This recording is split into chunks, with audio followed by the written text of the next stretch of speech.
I really do believe that sooner or later, no matter what happens, things do work out. We have hard times, we suffer, we lose loved ones. The road is never easy. It was never meant to be easy. But in the long run, if you stay true to what you believe, things do work out. Always be willing to fight for what you believe in. It doesn't matter if 1,000 people agree with you or one person agrees with you. It doesn't matter if you stand completely alone. Fight for what you believe. Which brings me to the first piece of advice my dad ever gave me, and now I'm giving it to you.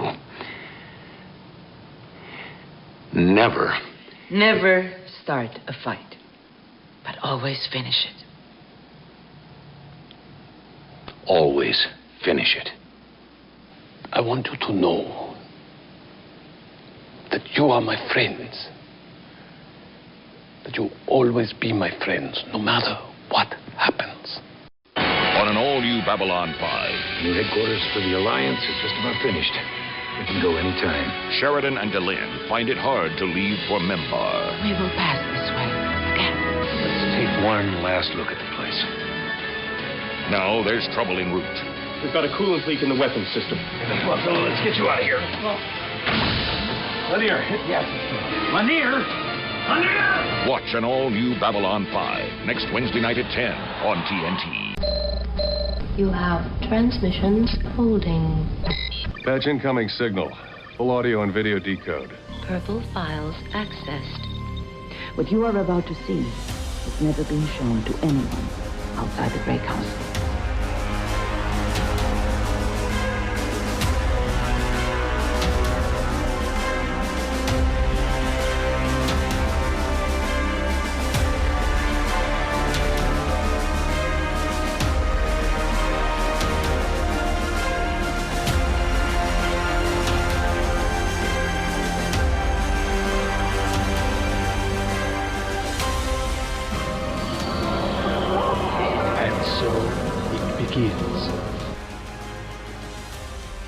Hello, everyone out there in podcast land. Welcome to Gray 17, a Babylon 5 podcast, a part of the Front Row Network and NPR Illinois Community Voices. We're a group of newbies watching Babylon 5 for the very first time, and a group of first ones watching for the umpteenth time. And we are here today to watch the penultimate episode of the show, Objects at Rest. I'm Scott, and with me is Kevin, Jessi, Nicole, Mike, Emily, and Blake. Before we get started, a couple reminders to check out our social media accounts. We've got Facebook, Twitter, and Instagram. We are actually running on our Twitter account the bracket for the best season 5 episodes. So if you want to vote on those, join over there on Twitter.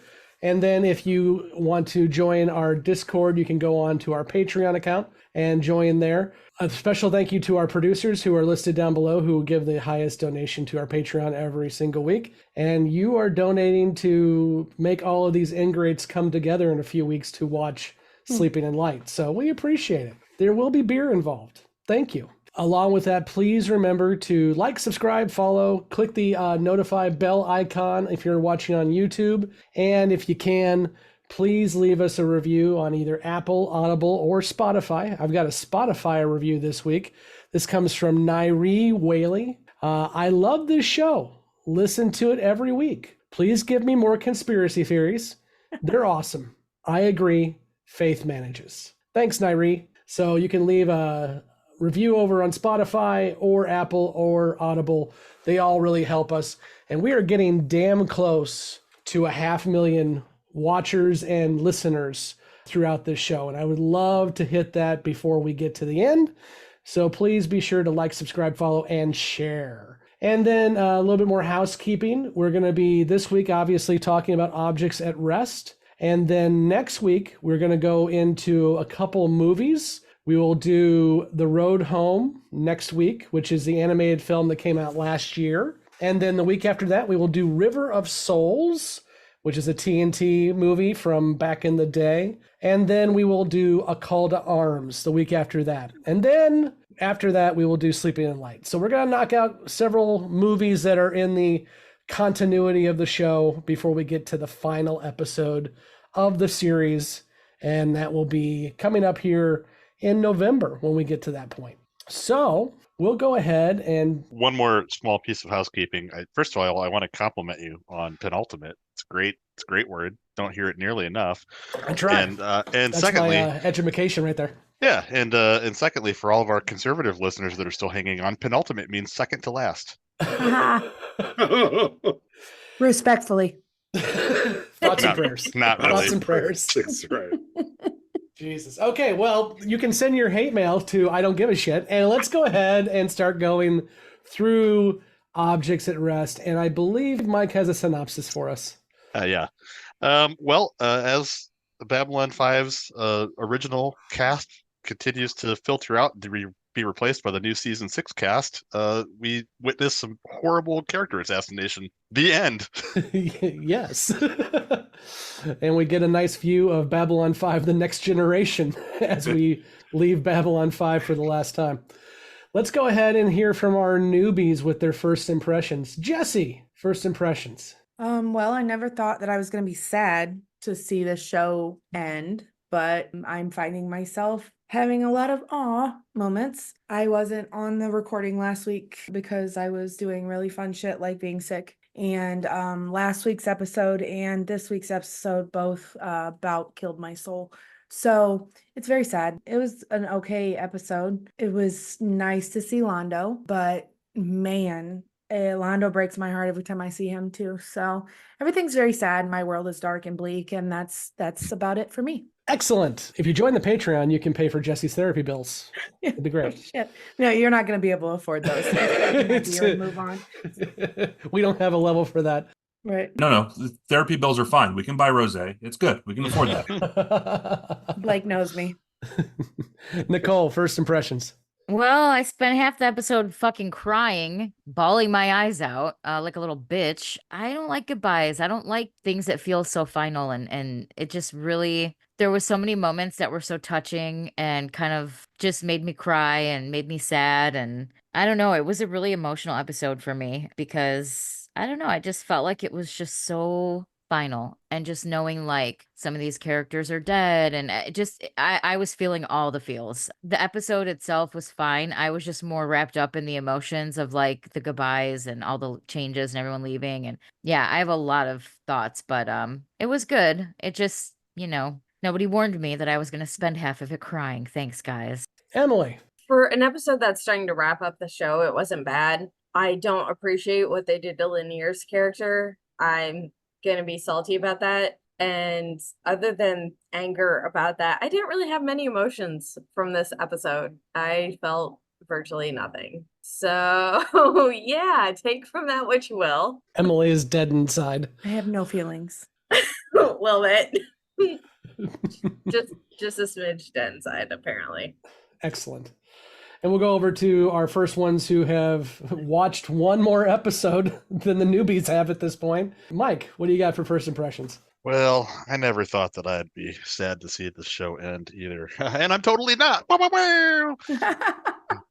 No, in all honesty, I actually kind of hate this episode. It is a mix of nice, touching character moments that I really want to enjoy more, and then one thing that is absolutely infuriating. So... although I will admit, and I'll go into this later, somewhat less infuriating than I thought it was going to be or that I remembered it being. So anywho, yeah, I don't know. Real mixed bag. Kevin. Other than that one moment, I don't hate this episode other than that. I really found the end touching with Sheridan getting out of bed and recording a message to his unborn child. I thought that was very touching. Some of the things that he said, I really enjoyed hearing from him. The scene on the Zocalo where, the entire cast and crew is, I thought that scene on the Zocalo was very touching. But I just can't imagine anyone liking the whole Lanier thing. So it's infuriating is the right way to put that. So we'll see if we have any opposing views. Blake, how about you? Hi, Kevin. Blake, go right ahead. So Kevin's wrong, which should surprise nobody on this show, that he is wrong yet again. No.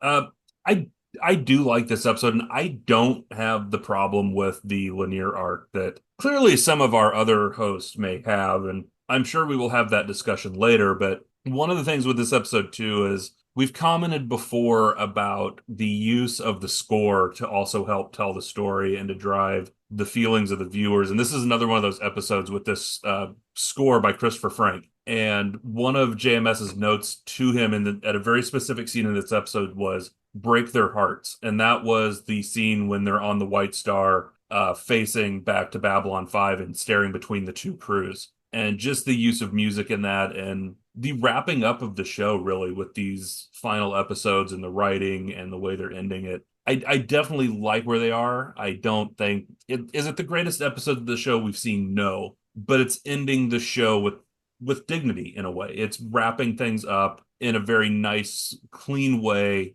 and giving closure to some of these characters and also setting them off on new journeys that they're going to continue on with. Yeah, for me, this is an episode I watch a lot because, like I mentioned last week, I kind of watch these last 3 episodes back to back to back, usually when I do a watching. I think 90% of this episode I like a lot. I like the handing off of the baton for a lot of folks. I really do appreciate Sheridan kind of waking up in the middle of the night and deciding what to say to his child that at the time they listen to that, he won't be around for.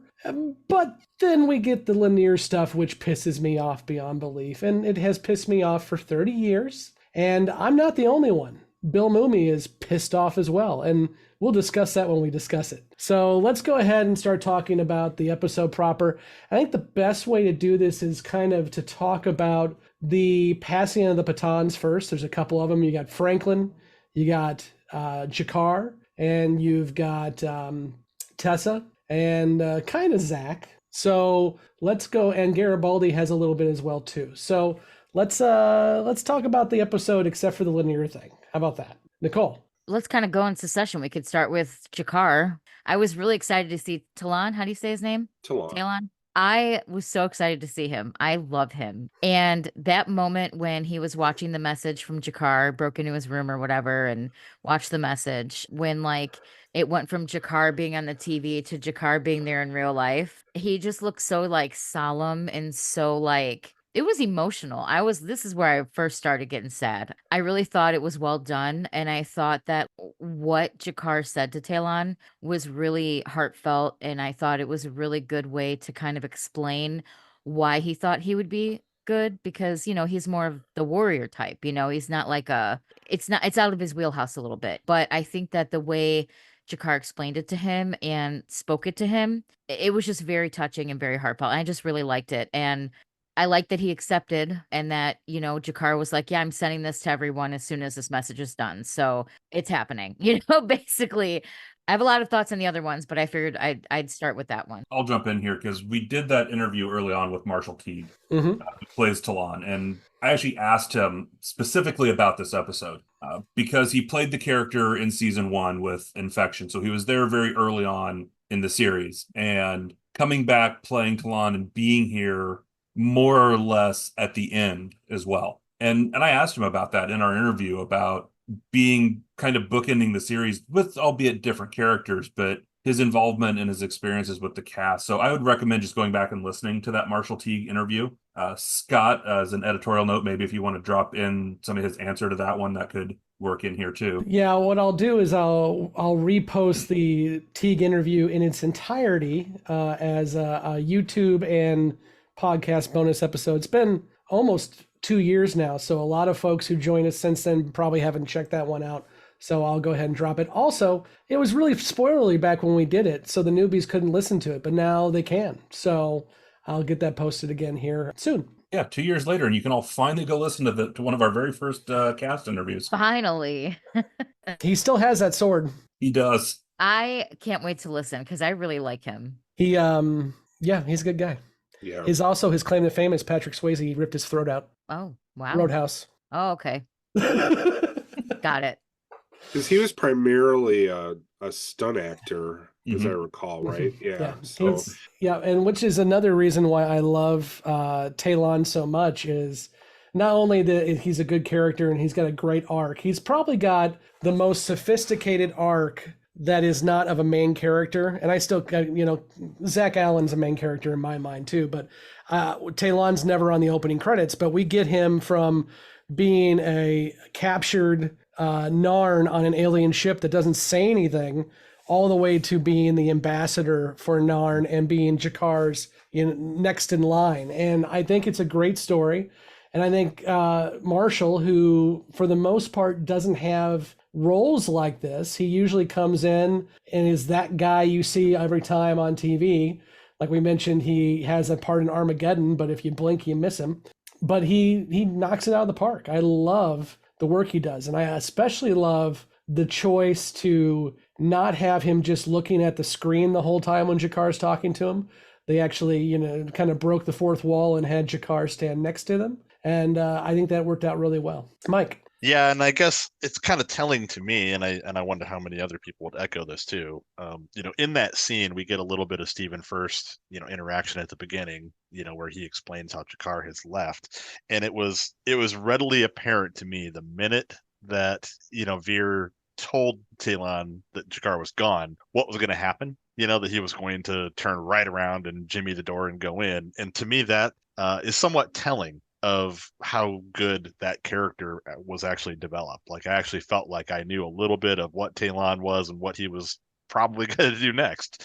And that's not something you can say for a lot of the other random characters that you just encounter as you go. Nicole. I thought Franklin's departure was a little underwhelming. I kind of felt like there could have been more for him. You guys all know I've liked Franklin. I've always liked Franklin, even if he had problematic moments. And it was nice that he chose that woman to be his successor. I don't know. He just kept calling her doctor. I don't know what her name was. But I was glad that he chose her and put a woman in charge. So yay, Franklin. But, it showed him and Sheridan talking in the hallway and walking together. And then basically it just showed him getting on the ship by himself. Like there was no goodbyes. Like I just thought it was a little underwhelming, and I thought he was a bigger character that probably could have gotten a more special send off than that. That's just my opinion. Kevin. So there is something to that. So when they filmed this, Richard Biggs really felt like the character always looked forward and that he wouldn't want fanfare and that he would be the type where he would just walk off. And that's exactly what they ended up doing because it was at Richard Biggs. And well, I don't want to say insistence, but at his suggestion that they took it, that would be the most fitting for that particular character to walk off quietly. This episode in general has a lot of emotion to it, and it was directed by one of the producers, or the main producer, Copeland. He referenced one of the other directors, Jesus Trevino, as the type of style that he did this in. This, like I said, had a lot of emotion to this episode because it ended up being the last one they filmed, for production order stuff. Yeah, on the Franklin side too, this is something that Babylon 5 does well, and we've kind of hit on it over the years, but they bring back actors. They don't just throw folks in there. So you've got Jennifer Balgobin, who plays Lillian Hobbs, the doctor. She was the one who went toe-to-toe with Franklin back in season 4. And we've also got Corwin back on the bridge. A lot of times where it'd been easy to get an extra who probably costs less, who probably doesn't really matter, but they go out and they find. And also we had our good friend Maggie Egan come back as the ISN reporter. So it's just one of those where they go out and they make sure that there is continuity, even when you don't really need to worry about it. This show does. Blake. Even mentioning bringing people back in and using people, as Kevin mentioned, this was the last show in production order. And they've done that all throughout the season. There's been stuff mixed up and they've shot different pieces, but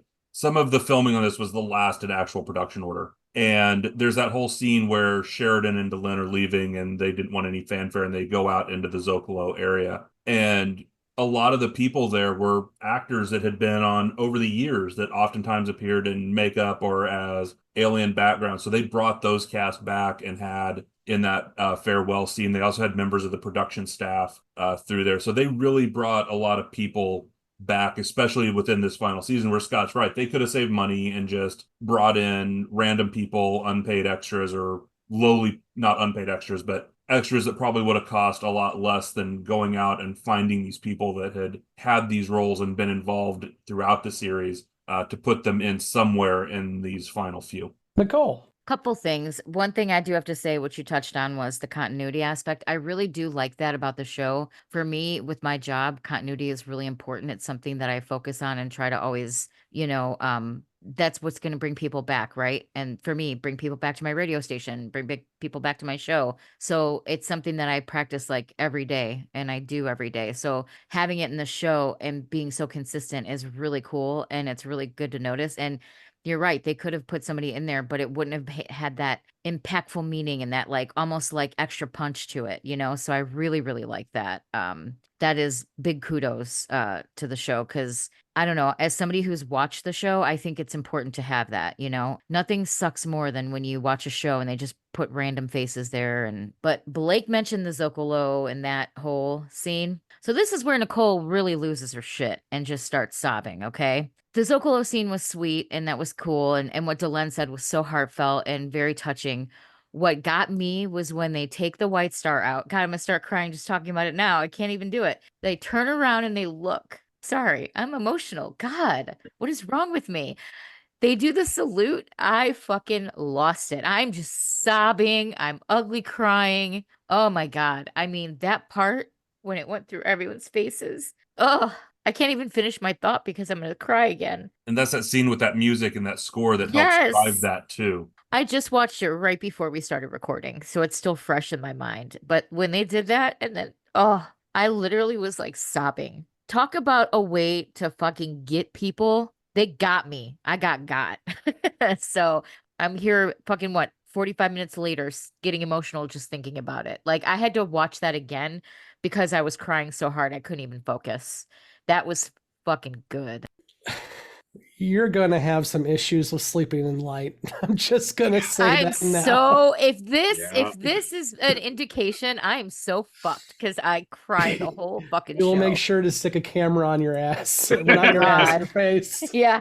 There was a Beyond the Rim prediction from some of the first ones that there would be multiple newbies blubbering by the end of Sleeping in the Light. Oh, it'll 100% be one me. of them. It'll be me and Justin. Let's be real. You're a dark soul. So no, Emily, you're not. I was gonna say I don't have feelings, so if you guys think I'm gonna cry, it'll be me and Justin just sobbing like babies. Anyone else on the handoffs? It did get me a couple times, Nicole. I was not crying, but there was quite a few and my husband was like, "What?" I'm like, "Oh, look at it, so I think I feel like for those of us who don't have feelings, I feel like that was the equivalent of your tears. Kevin? I thought it was cool how Garibaldi found, what was it, like 6 malcontents? Yeah. And just decides, you know what, you're on the fucking board now because unfortunately you're my kind of people. Unfortunately, he couldn't find good actors. You gonna fire me now? Yeah. Oh my God. Thank you for pointing that out. I think that was the guy that was the production designer that they put into wardrobe and said, "Hey, you want to be on this scene?" So I'm pretty sure that's why, because he wasn't an actor. But that aside, I thought that scene was cool because that's extremely Garibaldi. Y'all are malcontents. That's my kind of thing. So you're on the board now. Tell me when I'm fuck up. I'll tell you when I think I'm right, and we'll fight it out. Nicole. I will say I loved watching number one. I know her name is Tessa, but I gotta call her number one. She was good. Like her first like briefing or whatever, she was very good. And Sheridan's like, "Oh, she's very thorough. She'll work out great." So I really liked that. And I liked that Lockley really liked her too. And speaking of Lockley, we forgot to touch on the moment at the very beginning with Lockley and Sheridan. I guess that was kind of a handoff, like where he said, "I'm glad you're here." And she's like, "I'm glad to be here." And that was really sweet too. I was like, "Ooh, is there a rekindling of something here?" But no. Y'all have been hearing that for over 2 years on our production when you listen to episodes. So now you finally know where it is in the series. It's the last little audio clip that hasn't shown up yet. Although they're supposed to leave before we get to that point. So. Oh, that's true. I'm sorry. Yeah. Blake. I just wanted to talk a little bit about that whole briefing scene where Tess was giving the briefing on all's quiet except for, there's this little thing with the Brachyri and the Drazi, and it involves a whorehouse.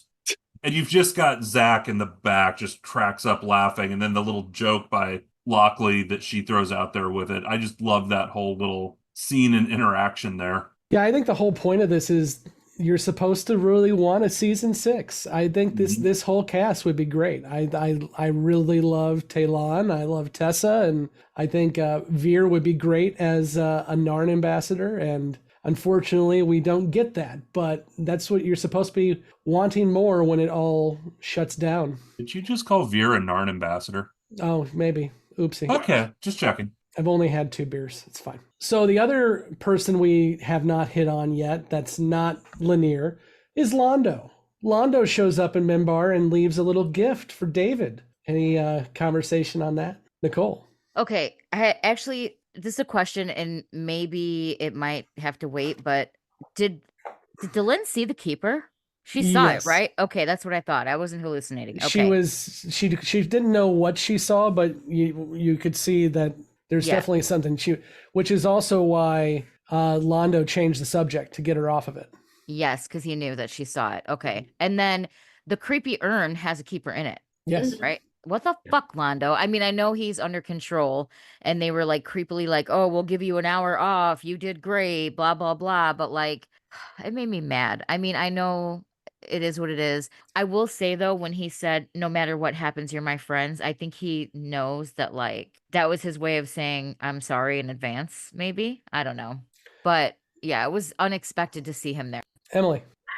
I've had mixed feelings about Londo for a while, but I did feel kind of bad when he was asking for asking for alcohol, because we know that the more when he drinks, then the little Keeper isn't as effective or whatever. And I felt like he was wanting that so he could warn them about what was happening. And of course he wasn't able to. And then he gave them the urn with the creepy little baby Keeper. How long can they survive without a host?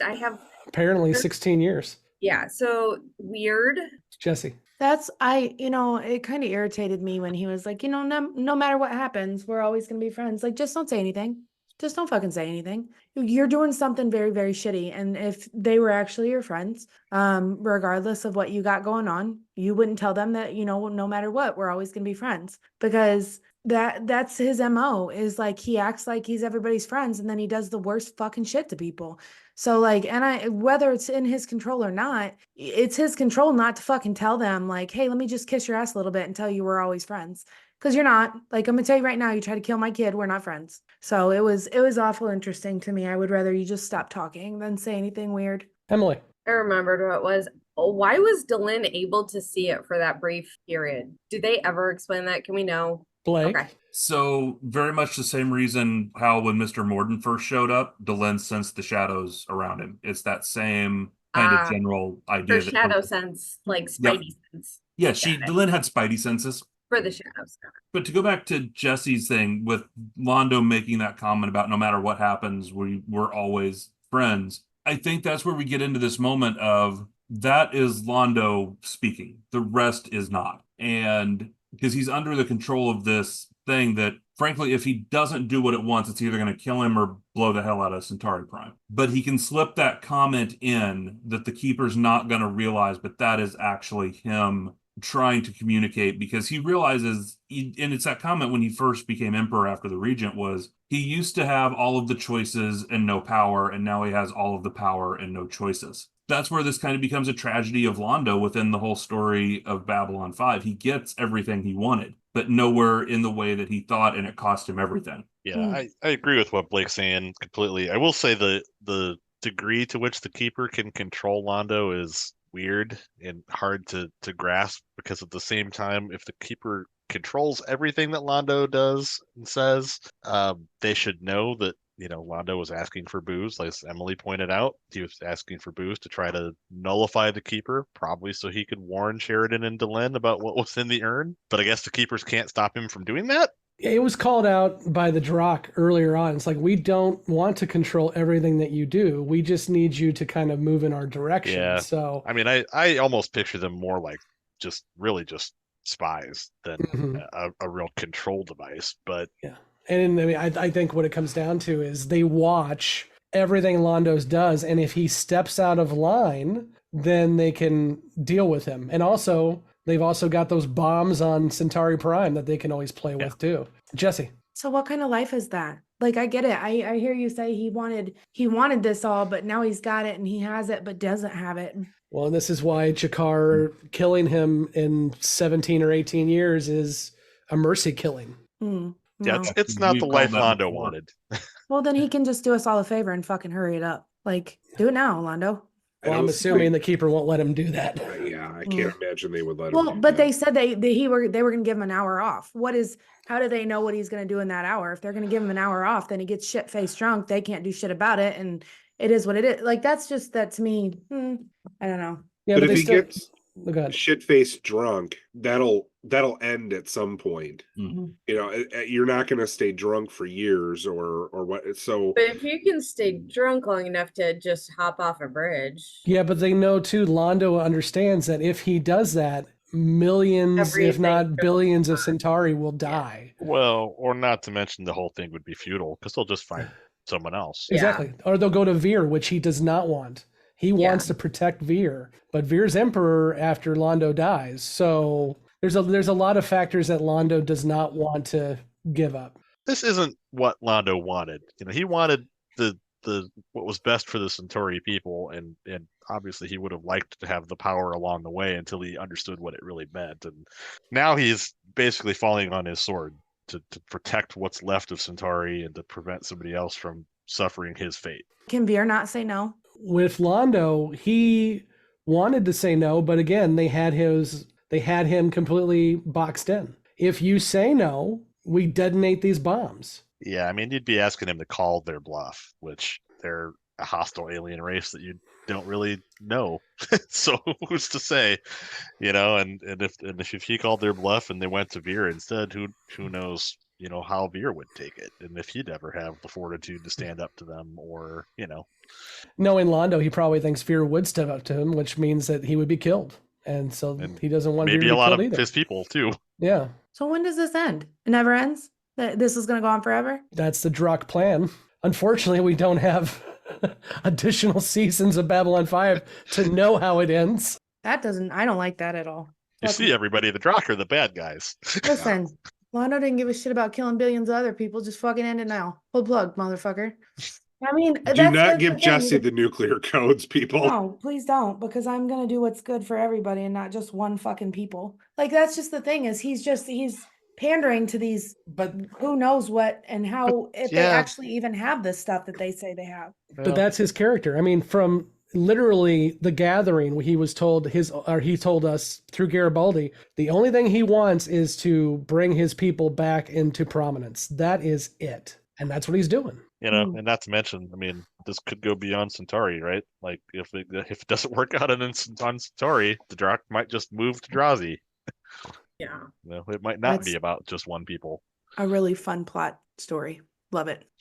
It really truly is one of those where part of the frustration, which we'll get into in a moment with the other plot, is we don't get an answer because the show is basically over. I mean, there's spin-offs, there's some books, but I mean, without spoiling anything, none of those spin-offs deal with this discussion. This isn't there because JMS went out of his way not to tie up those plot threads, because if he ever got the opportunity to do a different show or a continuation, he didn't want to put all those in a book and then not be able to tell the story his way later on. And even to this day, I mean, we're going to talk about The Road Home next week. He has said that if Warner Brothers comes back, he has some additional stories that could be animated. One of those stories could be what happens after this. He hasn't told those stories yet.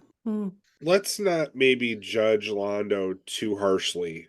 Let's remember what we know from what's going to happen in 17 years is that he is going to let Jakar kill him, and he is going to make sure that Delenn and Sheridan are safe. So you can assume things based on that knowledge that he's going to do the right thing at the right time. But that is an assumption on my part, which you don't have to join in on. But if you're going to judge Londo harshly, which you're more than welcome to do for a number of reasons, in my opinion, this wouldn't be one to do.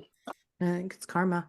That is a very, very valid way of looking at it. I think sticking an alien parasite on a child is something I can definitely judge him on, but okay. Well, I think I started judging him in what, season 2? Season 2.5?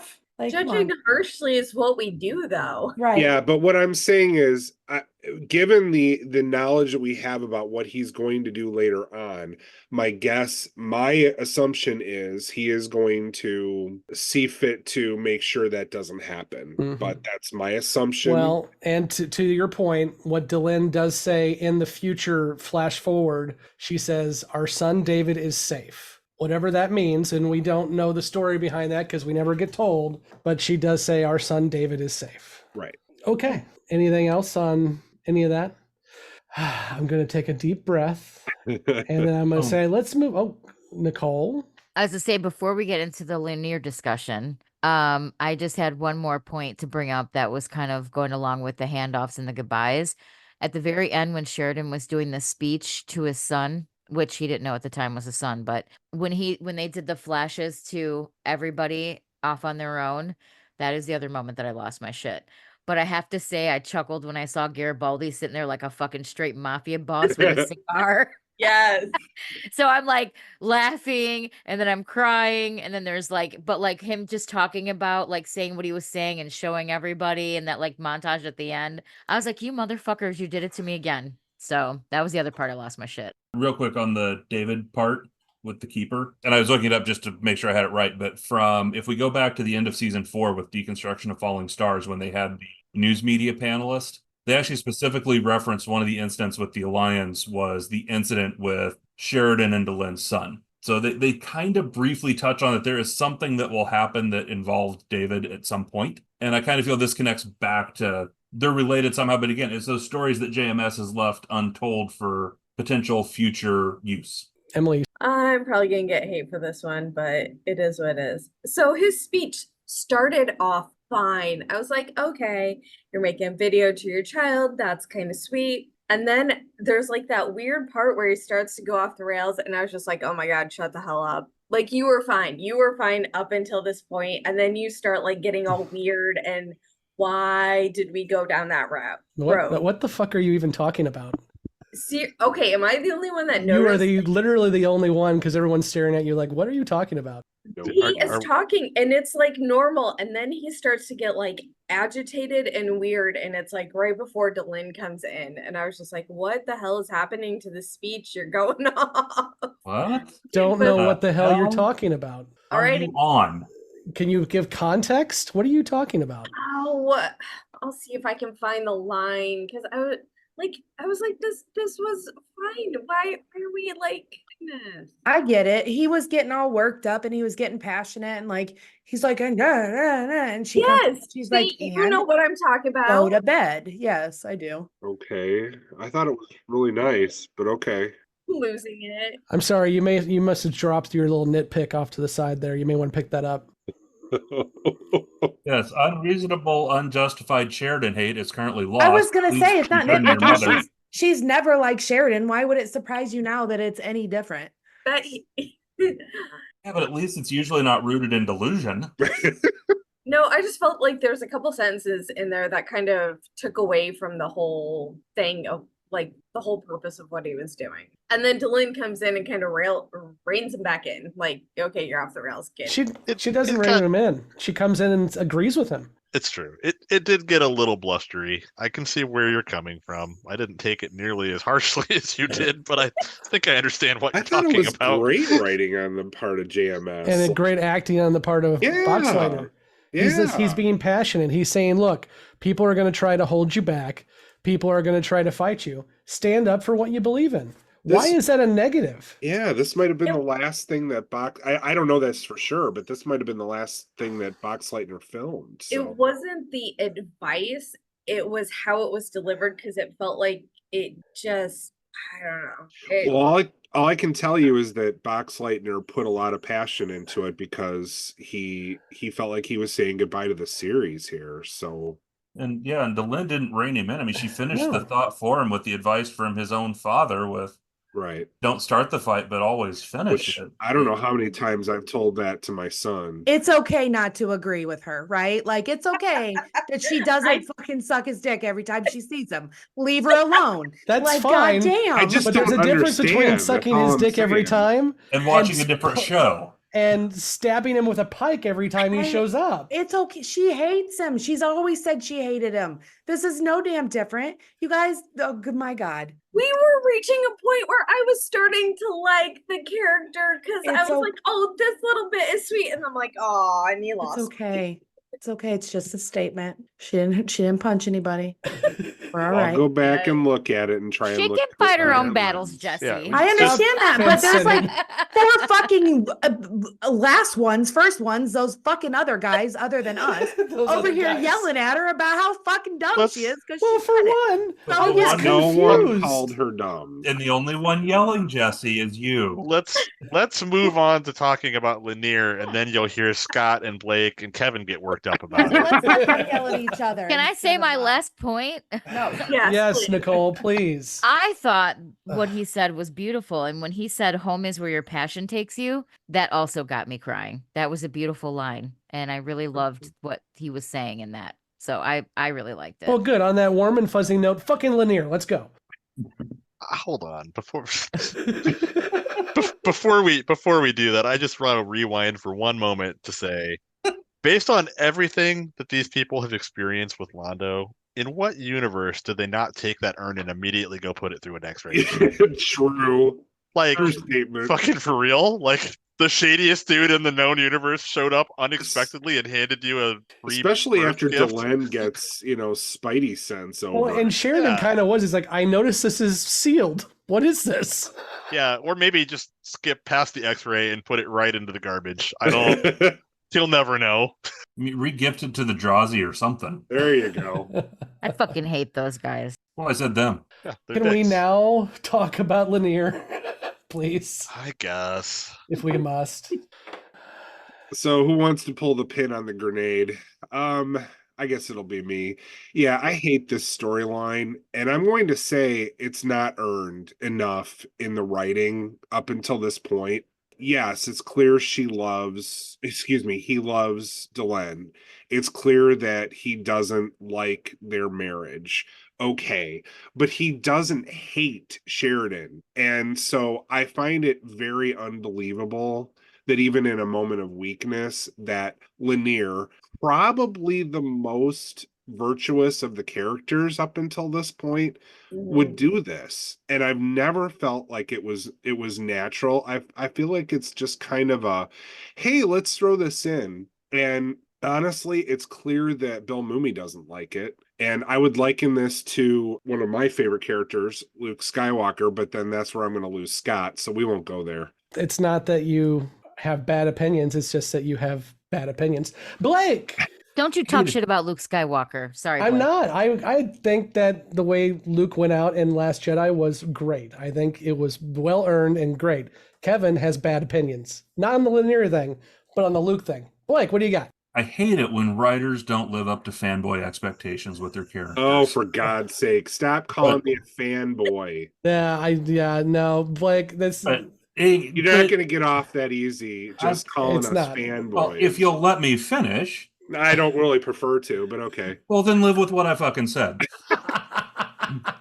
So this has been building over time, and you've seen the dynamic with Lanier and Delenn from when it first started, and the aide that couldn't look at her in the face, kind of echoing that same thing as her journey with Dukat. But then moving through, even in the episode after Babylon 5 broke away from Earth and she got kidnapped by the Babylon 5 version of the Proud Boys.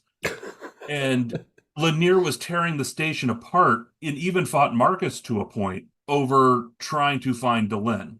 And even you said it, Kevin, he's had feelings for her. And I think as it's grown through here, he doesn't hate Sheridan. And it's not a hatred of Sheridan in the scene of this. This was a lapse where he didn't arrange assassination. It wasn't like the episode where the Minbari tried to sabotage the ship during the Minbari Civil War to prevent Delenn from reaching Nerun. This was not an assassination attempt. This was nothing he did to intentionally endanger Sheridan, intentionally take Sheridan's life. It was he walked up onto the situation and then, yes, made the choice to walk away, but almost immediately went back. So I don't think the writing on this is nearly as severe or character assassination as what you seem to think it is or make it out to be. Kevin. Do you want to respond, Scott, before I do? Oh, no, I have a plan. Go okay, all right, that's fine. So it's also not particularly believable. First, it was a good few beats before he goes back.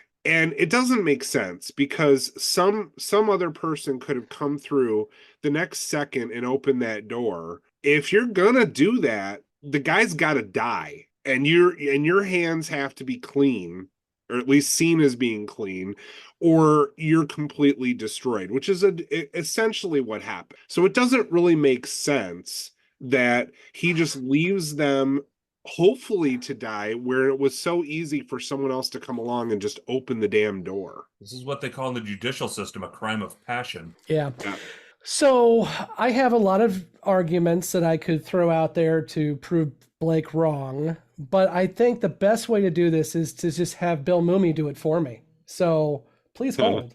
He was an attaché. He was an aide to Delenn. He was somebody there to, I think, deliver exposition, to say this is what's happening on Minbar, or this is what's happening with this to her, and she makes a decision on how to deal with it, and he carries out her wishes. So that's really all he was.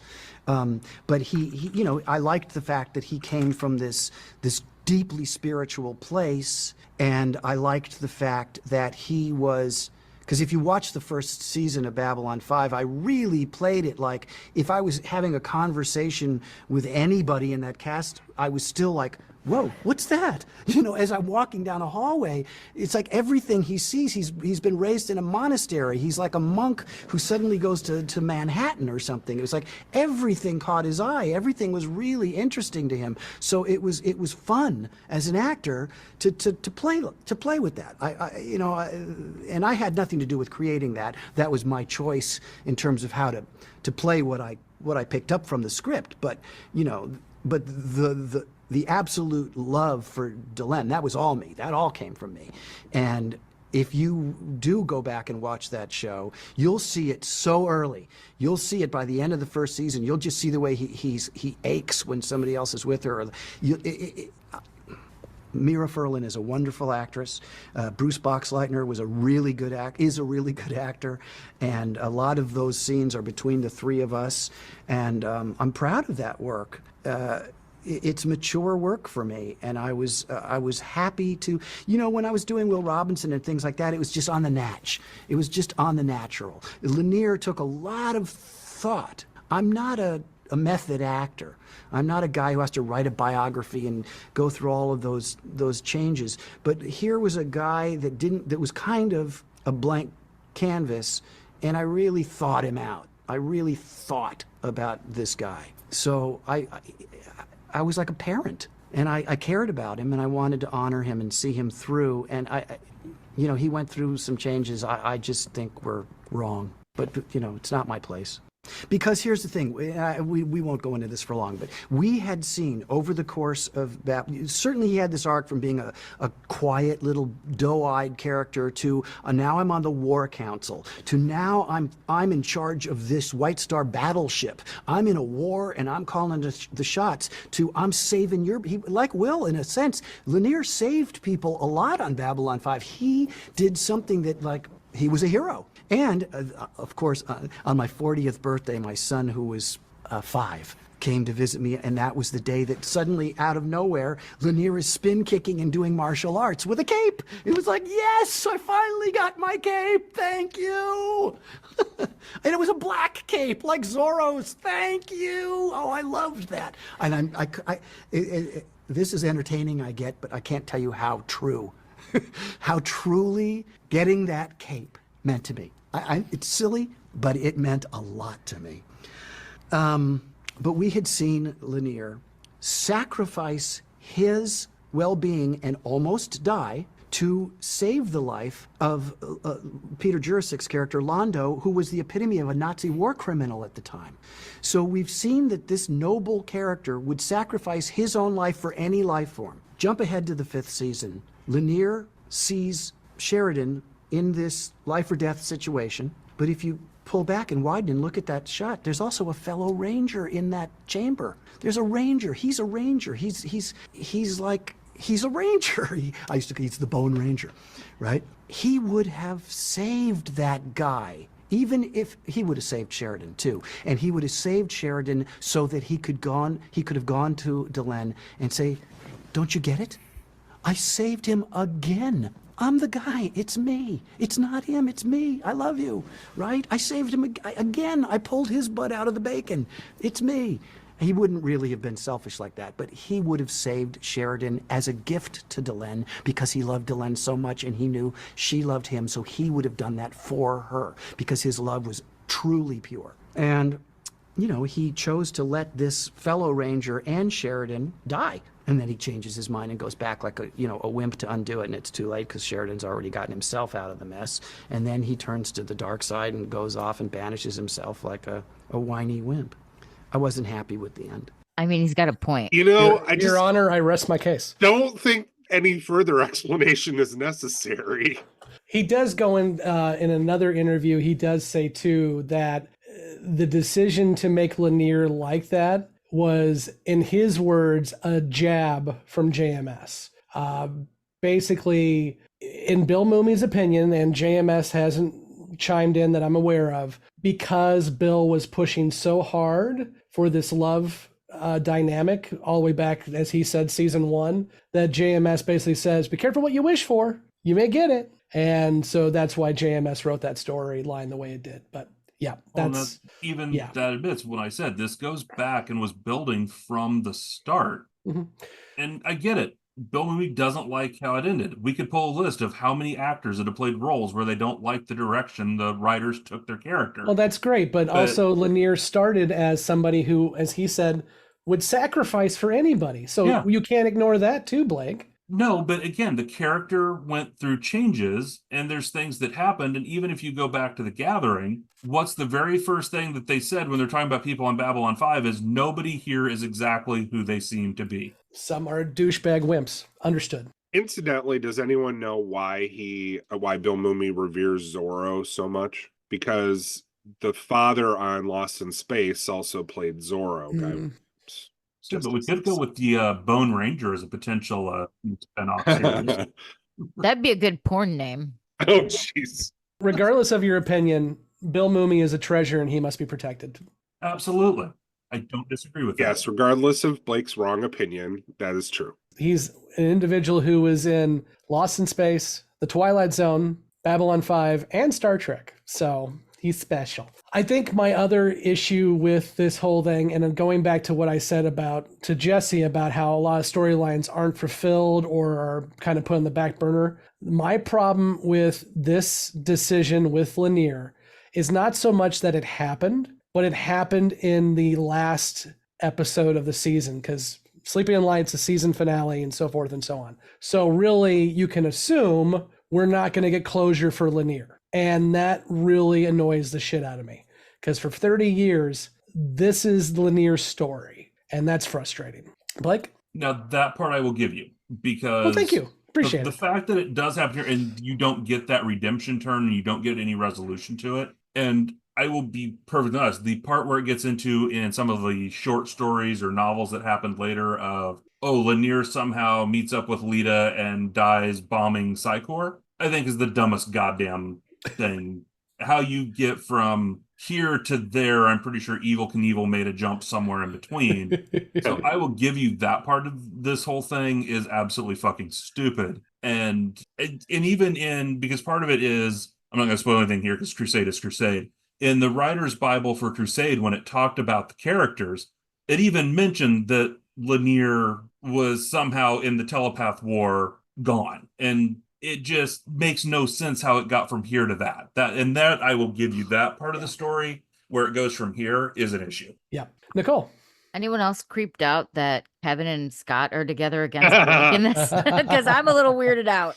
This has been building, though. I mean, if you go back and listen to Beyond the Rims, like every time we discuss Lanier, we like, oh, and Lanier's doing this, but he gets really screwed. Well, I didn't know until today, though, that Blake was on the other side of the fence on this. I don't know if Blake knew until the day he was on the other side of the fence. Oh, okay. Maybe I just want to fuck with Kevin and Scott. You never know. I told you that in our chat. If we weren't so close to the end of the podcast, I'd quit right now. Yo, you can't. You're stuck with us, Mike. One more thing I want to say about this is, all kidding aside, Blake, you're welcome to your valid opinion about the whole thing. I don't buy that this is earned enough in the storyline up until this point. The point that Bill Mumy makes about him being the hero is totally true, but I just feel like there's got to be an element of hatred for Sheridan that just is not there, and I get that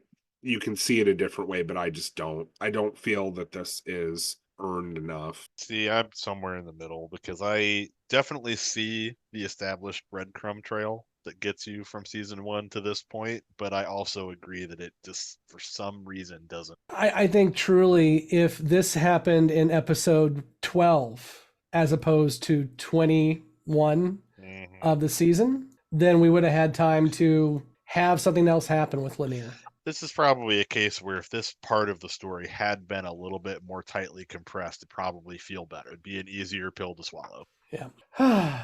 Anything else on the episode, folks, before we move on? Let this be a lesson to any actor out there that when JMS is your writer, don't fucking piss him off.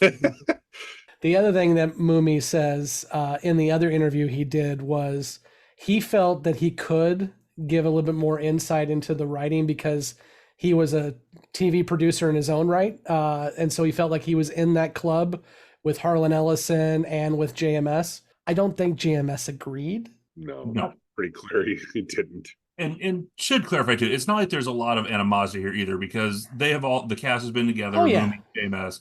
They've done panels at Phoenix Comic Con. They've done others. So it's not like this is a major point of contention is. The Claudia JMS fight was far more contentious than what this was. But you can tell Bill Mumy really fucking hates it, though.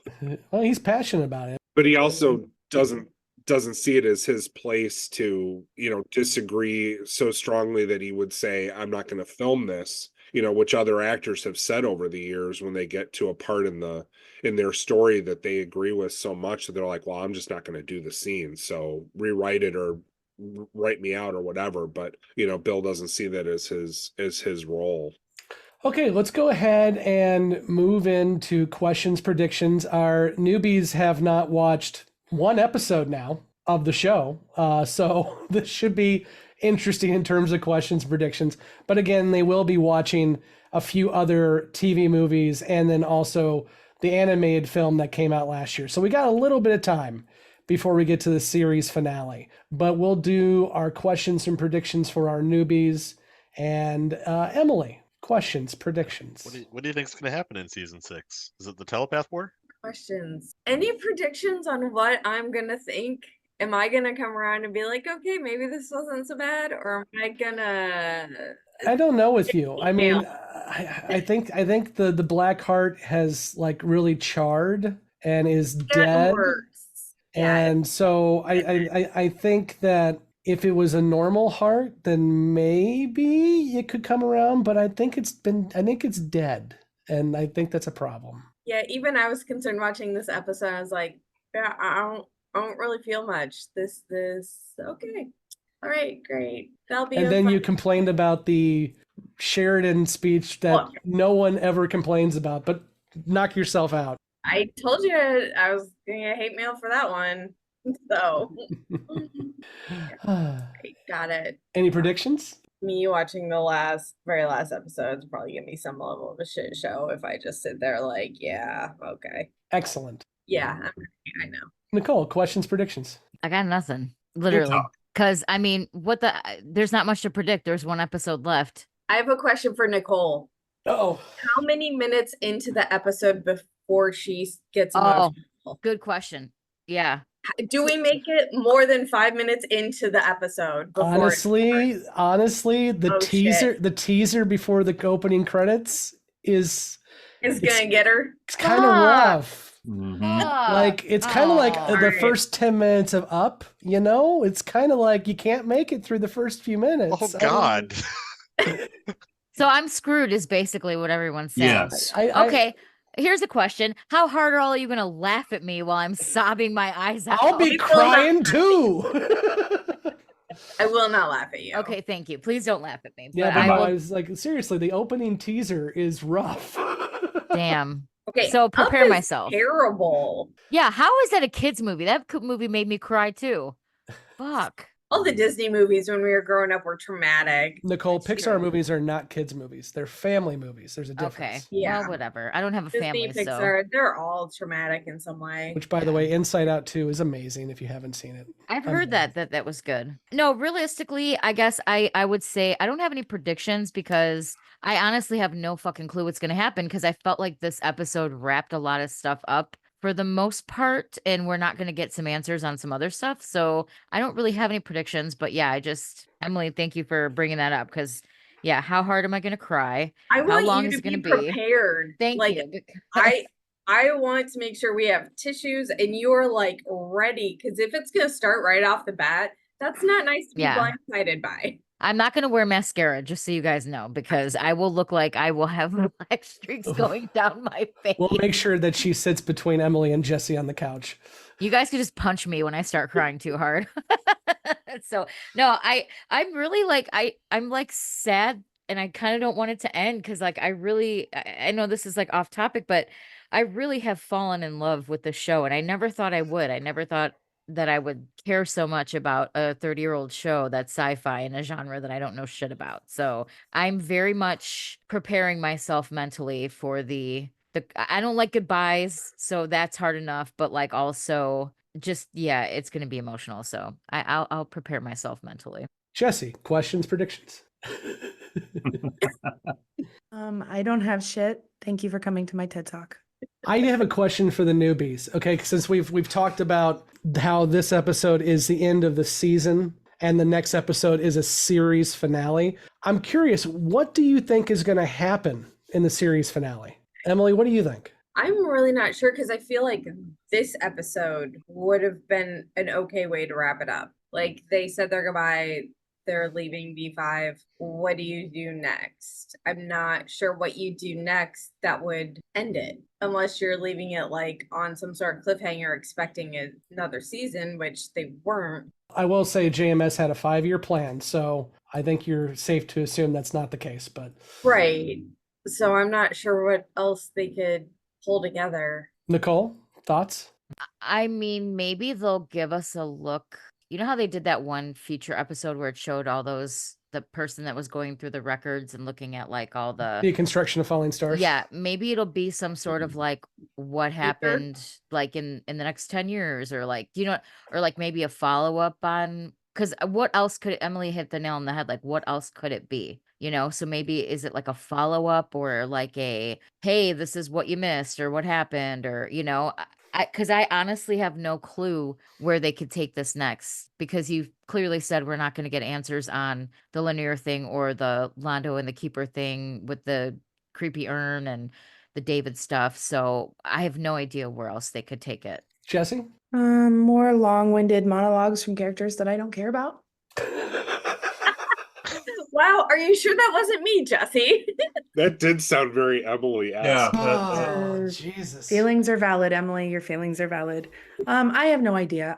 Listen, I haven't had a goddamn idea since episode pre-season 1 about what was going to happen throughout this, series. So no, I have no ideas. Last question and I'll be done. What is one thing you want to see during the series finale? What is one thing that you want to see? David. David? Okay. Jessi? The end. The end. I just want to see the end. Emily? Would it be wrong to say Jakar in a robe again? Can we just No. Never wrong. Maybe we'll find out whose panties those were. I would love an answer to that question. I bet So- Jamin had no idea some of us would focus on that About ready storyline. to say, I would like to say thank you to Nicole for legitimately answering my question. The rest of you are just fuckwads, so it's great. Monkey man bartender. Yes, we need him back. Okay, I don't know I'm why really you would hoping that you said you have this items that were sent to you to distribute to people. I'm really just hoping that for some people on this show, JMS sent some pink panties with a note that said, "They were mine."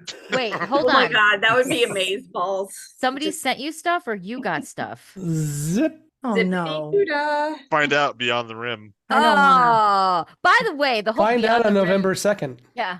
The Beyond the Rim comment in the very beginning, I was like, those motherfuckers. I just got mad thinking about all of you talking shit about us Beyond the Rim. Well, You're not going to be pleased when you go back and listen to some of them. No, you're not. How bad did you guys roast me? That is my question. Oh, friendships will be ending if we go back and listen. I mean, we gaslit Justin for how long about angel wings? I think that the listeners would love to have our newbies do commentary tracks on the Beyond the Rim segments. I think they would love that. Oh, they would, but I don't know that you guys would like what we say in response. Doesn't mean I have to listen to it, That's so it's it. fine. Joke's on you. I haven't listened to a single episode we recorded. I haven't either. Yeah, I can tell. Okay, anything else? Wow. I have conspiracy theories for our Yes. friend. Yes. Please. The what was her name? I'm sorry. That Nairi? left us the review. Yeah, Nairi. Nairi, these are for you, ma'am. Or not, ma'am. Sorry. These are for you, Nairi. There we go. Number 1, Meghan Markle. She's a robot. Number 2, Mount Rushmore has a hidden chamber built behind it. It actually does. That was yes. It does, and that was actually like National Treasure 2. Okay, yeah, the government uses it to store treasures and aliens. That literally is from National Treasure 2. Oh, that's Surprise. the other chamber. Yeah, no. Okay, well, hey, I don't make these up, okay? I just read them. Oh, we thought you made them up. I do not. Well, some of them I did. Ours I did. Okay. Oh, okay. Number 3, Disney created Frozen to hack the algorithm so that when you Google Disney and Frozen, you don't get the you get the movie and not Walt's cryogenic tomb. I was so excited about that one. I can't read it. That may You be get the true. movie instead of stuff about him freezing his ass. Okay. Makes sense. It was his head, not his ass, but okay. Well, it might be his ass. You don't know. It could be his head and his whole ass. I don't know. Okay. Number 4, Alaska has a research facility that's working on mind control as we speak. Number 17, the Clintons have been involved in at least 50 murders. Did you just jump from like 5 to 17? Yes. Number C, Slender Man is real.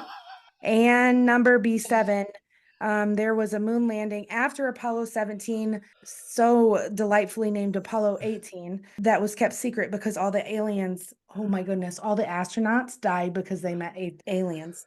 I'm sorry I can't read out loud, guys. B-17, you did not sink my battleship. Wait, I heard a conspiracy theory this morning and I thought of you, Jessi. Let's hear it. Some dumb bitch on Instagram shared a fucking video saying that the government is controlling the weather and global warming is fake and the government is making the weather happen. That wasn't a random dumb bitch. That's Marjorie Taylor Greene. Dumbest person on the planet, Marjorie Taylor. Fun fact, she's in Congress.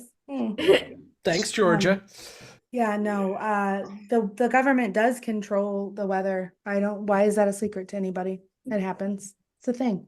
Yeah, they were saying that like they're making the weather, like they're making hurricanes and they're making earthquakes. They're not talking specifically about a certain group of that are allegedly in control of everything. Yeah. And if you want to know who that person is, or people are, Marjorie Taylor Greene also says there's Jewish space lasers, and that should tell you all you need to know. They're the lizard people. Lizard That's who's running everything.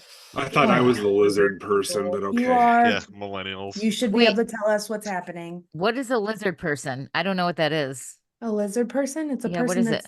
It's a shapeshifter. You're actually a lizard underneath your skin suit. Like the Geico lizard? I want to be him. No, like a big I'm creepy kidding. fucking lizard that wears a skin suit that looks like you. You know what? That sounds like something that a lizard person would say. All I could think of is Men in Black. He was wearing an Egger suit. In the comments, if you believe that Nicole is a lizard person, say lizard yes. If she's not, say lizard no. God damn it, I'm the lizard person It's around always here. the You might both be. Yeah, it's always the unsuspecting sweet Yes. one who is the one who is really a deep, that's dark not me then. person underneath. What's a lizard person? Sounds very lizard person-ish, Nicole. So Why don't you go back to hanging out under Denver International Airport? yes. Okay, I think that's enough for tonight. We'll be back next week to discuss The Road Home, which I'm sure Emily will have nothing positive to say about, but I'm looking forward to it anyway. No, she will be very positive the series is fucking over. Yes. Until then, be sure to like, subscribe, follow, click the notify button if you're on YouTube, and leave us a review on either Audible, Spotify, or on Apple. Apple being the one that really helps us out the most. And we will be back next week for The Road Home. Until then, I have been Scott, and with me has been Kevin, Jessi, Nicole, Mike, Emily, and Blake. And lizard yes or lizard no. Let us know. Nobody would say that about me. I'm Lizard- sweet. lizard, no, I'm please. the lizard, and that's why I don't like Sheridan. Lizard, please. Oh, God. Jesus. I Okay. love that we are one episode away from the end of the season and we still can't get the outros and the intros correct. Like it makes my cold heart warm. 2.5 years of this shit, and we can't get it together. Maybe on the last episode we will do it. I don't think so. No, I don't probably have It'll be any- worse. I have no hopes anymore. I have no all my hopes have been crushed. No hopes and dreams over here. Right. Thoughts and prayers. Thoughts and prayers. Thank you for listening to Grey 17, a Babylon 5 podcast. You can find all the places to listen to and watch this podcast at anchor.fm/Grey17podcast or youtube.com @Grey17podcast. We want to hear from you, so join the conversation at Facebook, Twitter, Instagram, YouTube, or Patreon. Be sure to subscribe and leave a review where you are listening to or watching this podcast. Grey 17 is not affiliated with, and the podcast has not been prepared, approved, or licensed by Warner Brothers or any other owners of the Babylon 5 copyright. All clips included in this podcast are the intellectual property of the respective copyright holders. They are included here for purpose of review, and no infringement is intended. The opening and closing themes are available from Falling Matter on YouTube. And what's out there? The rim, And beyond that? the truth.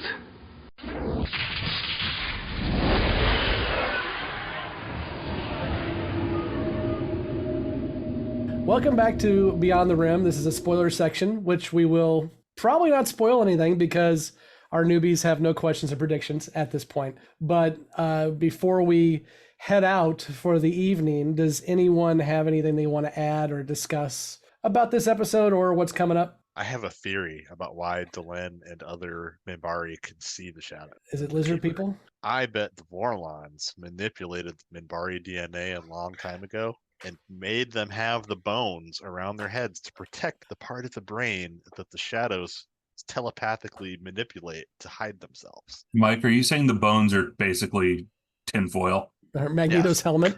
Correct. That is exactly what I'm saying. I don't know why. That just came to me while I was watching it. One of the things that Nicole said that actually smart is her prediction was that, Sleeping in Light was going to be a look into the future, which it definitely is. Yeah, but she also said it would be a clip show. Right.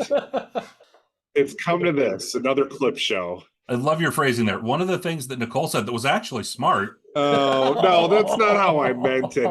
I just meant that there was so little said from the newbies in this episode that was... Keep digging. Yeah, okay.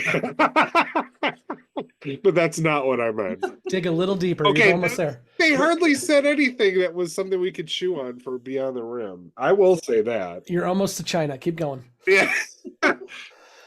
I'm interested to see how they handle the next 3 episodes because these are absolutely kind of ancillary and they don't drive the story much more. It will be interesting to see Call to Arms because it is basically a backdoor pilot to Crusade, but I wonder if they care because it's interesting. We really should have man, we were telling them to stay off IMDb and everything. We really should have just bold-faced lied and told them there were 6 seasons from the get-go. Yeah. Because it would have been semi-believable if they'd made it this far. This is true. We could just make him watch Crusade just for the hell of it. Yes, but then we would be torturing ourselves right along with. No, we're not actually going to record any episodes about it. We just tell them we're going to. Yeah, no, I agree. But God, I got nothing. I think they'll like Road Home. There's a lot to like there. I think it was the best of the movies. I enjoyed it a lot. Yeah. Yeah, I think they'll like that.